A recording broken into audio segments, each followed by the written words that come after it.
Welcome back, everyone, to this week's edition of the Spread Option here on the CFB Nation channel. We got our guy Vince back with us. Vince, how was Dallas? Dallas was amazing. It was a very short trip. I did not really get to soak in all that is Dallas, obviously, or Texas for that matter. Saw a lot of large American flags and Texas flags because apparently you cannot sell a car unless you have an oversized Texas and American flag on your property. So figured that out pretty quickly. And then we spent most of the time in the hotel because that's where the conference was and things like that. But we got out and walked around a little downtown. So it was fun. It was a really good time. There's a lot of really good restaurants in Dallas. The eats are very, very good in Dallas. That is for sure. So definitely partook in that. And I am excited to go back at some point and maybe experience more of the city, Yeah, that's sweet. We back when I worked in sales, I worked for a company and they're like, hey, we're going to go to Dallas for a conference. It's going to be awesome. Turns out they flew us to Grapevine, Texas, which is about 45 minutes outside of the city. And we never stepped foot inside of Dallas. So they lied to you is what you're saying. They did. Yeah. They did. I was just happy that our plane was on time and TSA was like less than 2 minutes. So, I mean, we were in and out. So that was fantastic. Just all the horror stories you were hearing because they were canceling flights and they were doing this and they were doing that. And I'm like, great. We're in like the third largest, airport in the country or fourth largest, whatever it is. And nothing, no change. So rock on. Like I was very happy about that. We got to the airport about 3 hours early. So I did a lot of sitting around on the way home, but that's okay. Got home. That's what matters. That's the most important part. Made it home in time for this week's edition of the Spread Option, Vince. We love it. You're darn right. You're darn right. Well, folks, you know how we get down here. We're going to talk last week, hit or miss, and I'm going to just rip the Band-Aid off now. There's a lot of misses. I'd be lying if that there wasn't. And then in part two of today's show, we're going through the countdown. We have 4 games that we're going to talk about. And then, as always, we're going to talk about locks of the week and our dogs of the week. But, Vince, while you were gone, I'm not saying this was your fault, but we had a rough player props outing last week. Yes, you weren't here. So besides the fact that I do the majority of the research for the player props for this, but no, let's all. I mean, let's be real clear here. You do it all. So I mean, I obviously I give you your flowers when I see a lot of green on here. But it is a double-edged sword, as they say in the betting world. So there's a lot of red this week, I noticed. Yep. Heaviest is the head that tells people to bet their money. But now, folks, quick review from last week. We talked about 4 different games. First one, BYU at Texas Tech. First one I mentioned, Bear Bachmeier anytime touchdown. That missed.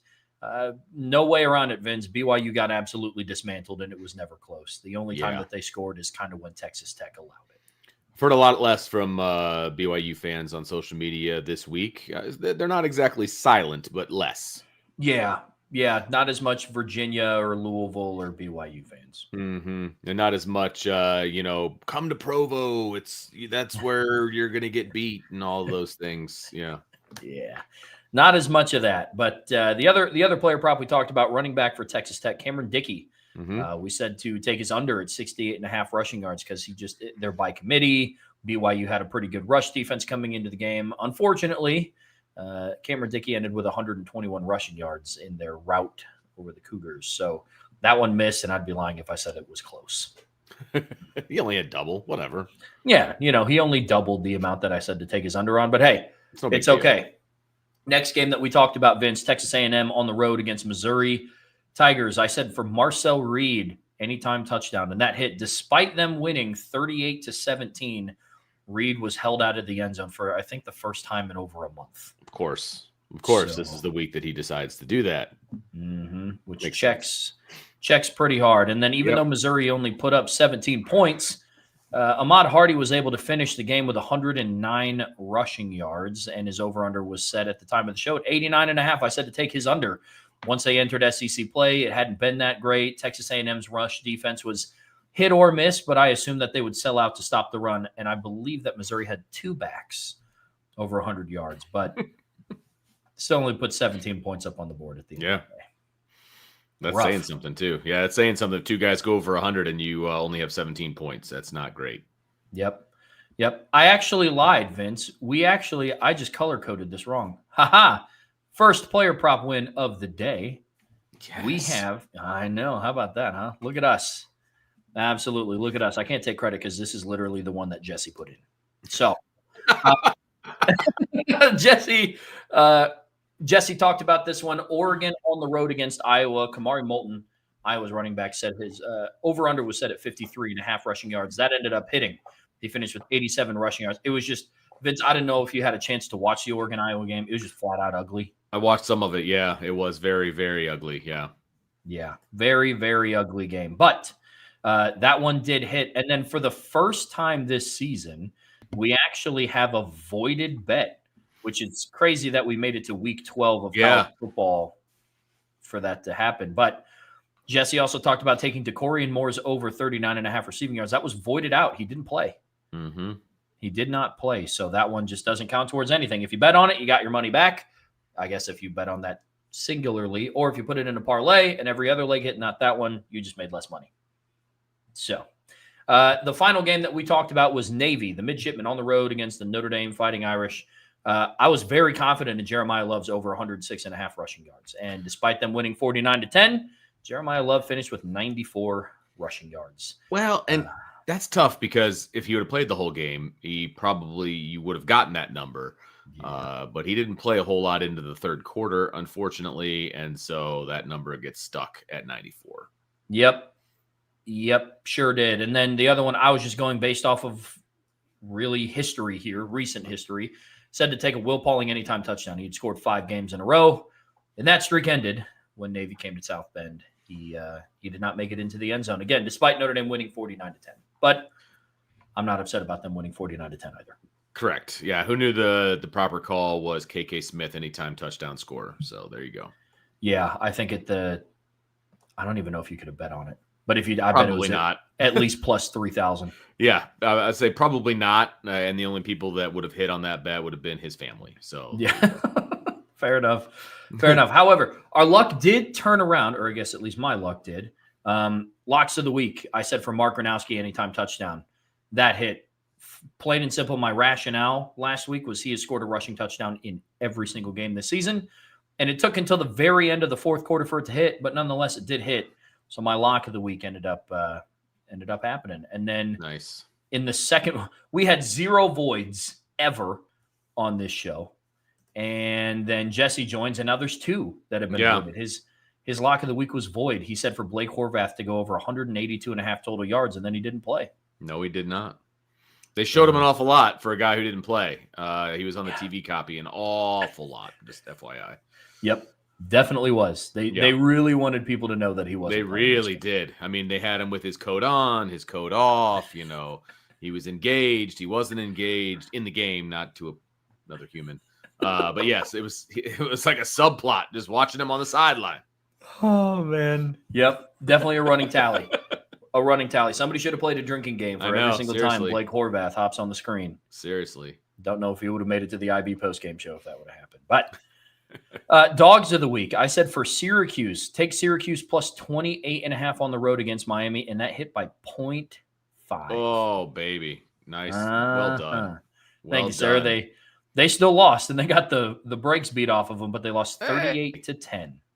Don't underestimate the Fighting Steve Angelis to get you a win, and they got it for you by half a point. Good job. Thank you, sir. And then Jesse's dog of the week was straight up Iowa money line over Oregon, and it looked real good up until Oregon's final drive of the game. It really did, and I thought I was going to be able to pull it off, and then they didn't. And Oregon is still ranked in the top 10, which is still hard to believe. But whatever, Oregon is there, even though you can't say that they haven't beaten anybody because they did beat Iowa, and Iowa's a good team. So they finally got a notch in their belt. So good on you, Hawkeyes. Good on you. Quick update of the records here before we dive into the countdown for player props. We are now sitting at 46, 45, and 1 with the voided bet. We were at 45 and 39 going into last week, so we are going to need a big week. I took that a little personal, Vince, and I did a lot of research for the player props this week. So here's hoping.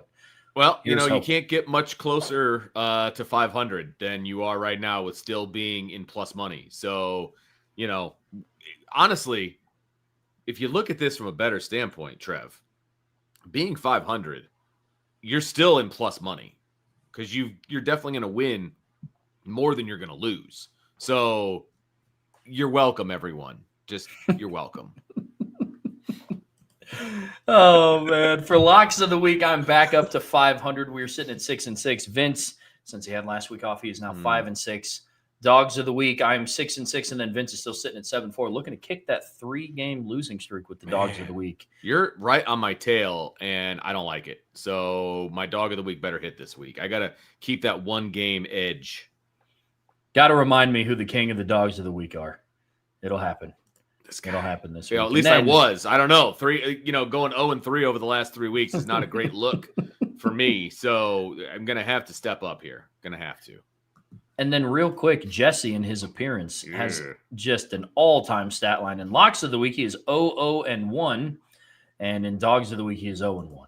Yikes! So hopefully he makes another appearance and he can try to rebound after that. But won't stop us from getting to the countdown, Vince. We got 4 games that we're breaking down. First one, number 9, Notre Dame is on the road against number 22, Pitt. Best game of the noon slot this upcoming weekend. Currently, Notre Dame is favored by 12.5 points. Obviously, Notre Dame's on the money line at minus 490. The over-under is set at 53.5. Thoughts on the big 3 here, Vince?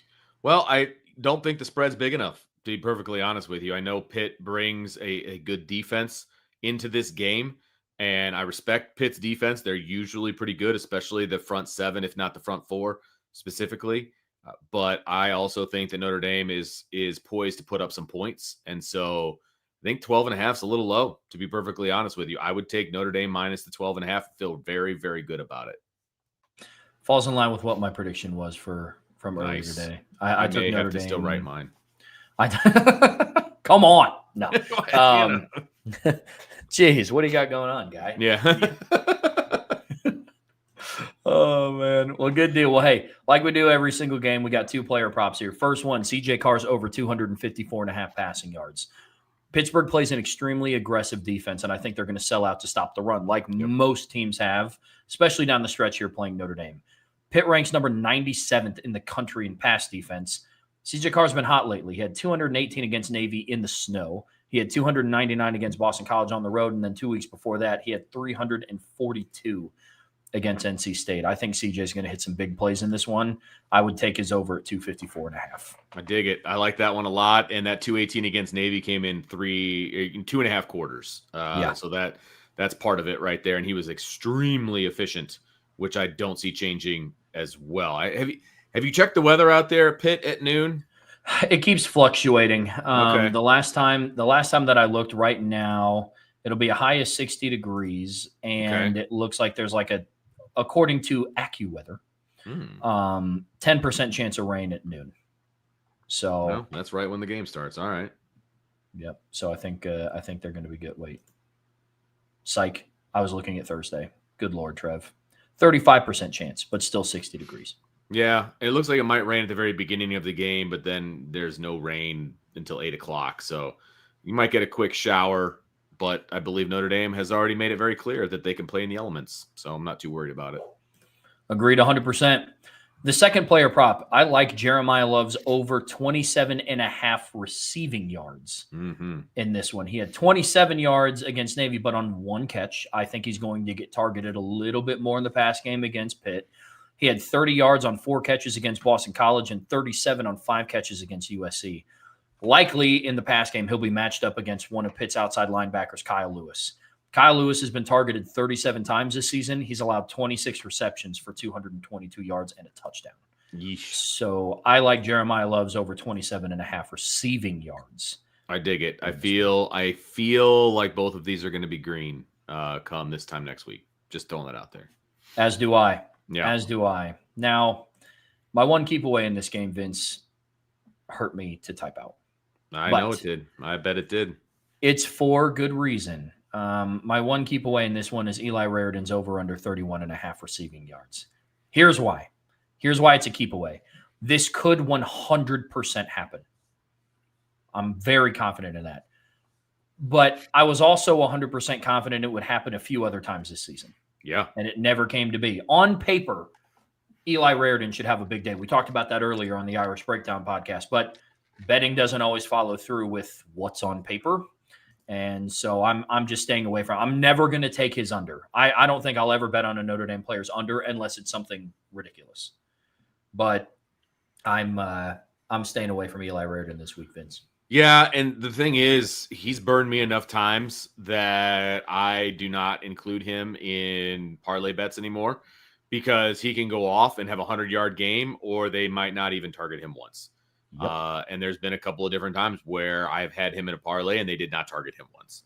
And so he's burned me enough. And, you got to learn from your mistakes. And my mistake is putting Eli Raridan into a parlay. And so I will be keeping away from him from here on out. And that's the thing with Eli Raridan, man. He's either not going to sniff his over-under or he will blow by it. Yeah, exactly. But I'm not willing to make that the final leg of my parlay and then have it not hit. You know what I mean? So it's tough. You can maybe put that as a separate bet, and maybe you could win big just all by himself if you put him at like 50. Just go the alternate receiving yards, put it at like 50, and that way if it hits, then you're really in the money. And if it doesn't, it's okay. You won your parlay because you didn't have him part of it. So that's okay. Very smart. How about game 2? Number 11, Oklahoma at number 4, Alabama. The big 3, Alabama favored by 5.5. Alabama obviously on the money line at -215. The over-under is an interesting number, in my opinion, at 45.5. Trev, what say you? Yeah, this one is a little interesting too. Huge matchup down in Tuscaloosa. I get why Vegas put the over-under at 45.5. They're thinking Oklahoma's slow offense and their great defense. They might hold Alabama down in points, but I get it. No, I mean, Alabama could score 30 and the over-under still might not hit. Oklahoma's offense is in trouble. Yeah. So it's interesting. You would think in a matchup like this, it should be higher, but ultimately I get it. I think they're going based off of a lot of what happened in the Alabama-Georgia game as well. I think that over-under was set at like 52.5 and the final score was 24-21. There you go. So I kind of get it. 2 player props. And the first one, this one's a little crazy. It's kind of bold, but hear me out here. I'm taking Alabama, and I didn't know you could do this on FanDuel. You can start betting now on teams like over, under total yards and stuff. Wow. Yeah. Yeah. So if there's something to bet on, you can bet on it. But I'm taking Alabama's under 88.5 team rushing yards. It sounds crazy when you're talking about Alabama and running the football or their lack thereof of running the football. But look, they haven't been over 72 team rushing yards in the last 2 games. Now it's against South Carolina and LSU. Oklahoma has the number 4 rush defense in the country in yards per game and yards per carry. Head coach Kalen DeBoer for the Tide just doesn't put enough emphasis on running the football like he did at Washington. Like, he literally just could care less to run the football. It's crazy. Their version of running the football now are all quick screens. Mm-hmm. It's getting stuff to the perimeter quickly. And I'm taking the under on their team rushing yards here, even though that's not a crazy number. All right. I mean, it is hard for me to wrap my mind around Alabama not having at least 100 yards as a team. Like, that is crazy to me, but the numbers don't lie. And this will be interesting. I'm curious to see if this one goes green next week. How about John Mateer, the quarterback of Oklahoma, going over 31.5 rushing yards? I like this. I mean, he had a good game in their last outing. And I think he had like 80 rushing yards in their last game. And look, Alabama's played 3 mobile quarterbacks this season. They played Diego Pavia, who went for 58, Bo Pribula, who went for 61, and Lenora Sellers, who went for 67. You combine that with John Mateer going for over 80 yards in his last game with Oklahoma. He's now back healthy. They're willing to run him more. I think he's finally overcome that hand injury. I like John Mateer's over 31.5 rushing yards in this one. Okay. I dig it. What are we staying away from? Ty Simpson's over under 268.5 passing yards. Look, last week against LSU was his first time being over 253 passing yards in quite some time. He had 200 against Missouri, 253 in back-to-back weeks versus Tennessee and South Carolina. Look, the disclaimer I put out with every keep away is it very well could happen. But Oklahoma has the best defense that they've faced. I'm not willing to bank on it. I do think Alabama wins this one. I think it's going to be ugly. So I'm staying away from Ty Simpson's passing yards, man. All right. Let's move over to game number 3. It's the number 21 Iowa Hawkeyes versus the number 17 USC Trojans. Iowa has to make the trek over the mountains and over to LA to play USC. The spread is USC favored by 6.5. The money line at minus 255, and the over/under set at 48.5. I like it, man. I get why the lines are where they are, especially USC spread. Look, the Trojans are a good team at home. And Iowa, of all the Big Ten teams, like they've only made the trip out west since this Big Ten merger once. And it was to play UCLA last year, and they lost. So the trend is continuing with Big Ten teams, traditional Big Ten teams traveling out east. They struggle. And the West Coast teams kind of thrive at home. And so I get why some of these numbers are what they are. And that kind of feeds into some of my player props. First one, Jade Maeva, the quarterback for USC. I like his over 244.5 passing yards. He went over 244 passing yards in every home game this season except for Michigan State, and he had 234. So it's not like he was that far off. He also had 2 rushing touchdowns in that game. At home, he's gone for 295, 412, 265 against Michigan, and then 299 against Northwestern. Jade Maeva is very productive playing in LA, and I think that continues this weekend. And I see you're going back to the well on a particular Iowa quarterback. Yep. Sometimes you do a lot of research for games like this, and you try to find the best parlay and the sneakiest parlay. Other ones, man, I'm going back to Mark Gronowski anytime touchdown for the simple fact that he has quite literally scored a rushing touchdown in every single game this season. He is their red zone offense. Okay. And if they get anywhere inside of the 5, he's getting at least 2 touches. I dig it. What are you staying away from? I'm staying away from King Miller's over under 98.5 rushing yards. Look, I understand on paper why it would be very enticing to take this. USC has been able to run the ball extremely well this season. They're the 22nd ranked offense in the country in yards per game. They're the 8th best team in the country in like yards per carry. They've been able to run the ball really well. And Iowa's coming off of a game where they allowed Noah Whittington at Oregon to go for 118 yards. But I don't think that's going to sit very well with Kirk Ferentz. If I'm USC, I'd be pretty pissed off at Oregon for like, hey man, this was a game. Last week was a game that you wanted to run all over this Hawkeyes defense. I think they're going to sell out to stop the run in this one. So I'm staying away from King Miller's over under. Let's jump into our final game of the night. Game number 4, number 10, Texas gets on the road to number 5, Georgia. The big 3, Georgia favored by 6.5. The money line is at minus 225, and the over-under also for the 3rd game in a row, not going to break 50. It's at 49.5. Your thoughts? Vegas is expecting some of these to be some defensive battles. That's for sure. I understand why Georgia's favored in this game. 6.5 might be a little bit much. It could come down to the wire. That's not what I predicted. But look, simple fact of the matter, Georgia has lost once at home since 2019, and that was against Alabama earlier this season. And I've said it once, I'll say it again. I think Georgia and Kirby Smart have an Alabama problem. Like sometimes you just have those teams and those programs that you just can't best. And I think that's Alabama for Georgia. I mean, that's what Ohio State is to Notre Dame right now. That's what Georgia is to Tennessee. The list goes on and on and on. Mm-hmm. So that's how I see this one. So I get why those are what they are. 2 player props, Vince. First one, Oscar Delp. I like him over, and this is a crazy line for him, 16.5 receiving yards. That's like half a catch. Yeah. Yeah. He's been over 17 in 3 games versus SEC opponents, and I think Georgia's going to have to throw to beat Texas. Texas has the number 2 rush defense in the country, and like you said, it's quite literally maybe 2 catches. Yeah, exactly.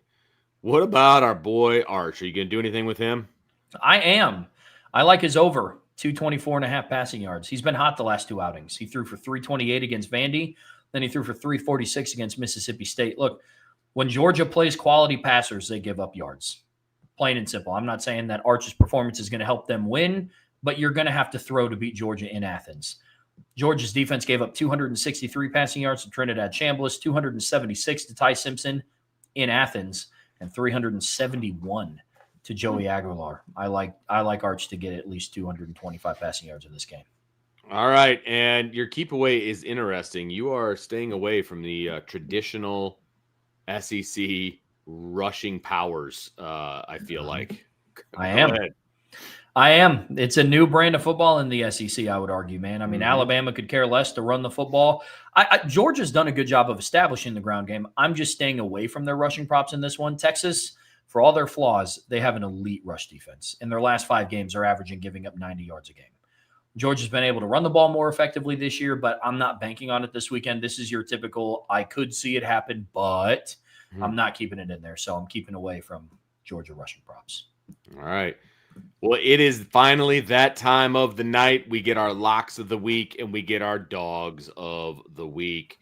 And just to refresh everybody's memory, in our locks of the week, Trev is even Steven, 500, 6-6 for his locks of the week. I am still a game under 500. I'm at 5-6. So this is my attempt to get back up to 500. And we'll go over the dogs again when we get there. But your lock of the week, Trev, for week number 12 is CJ Carr over 1.5 passing touchdowns.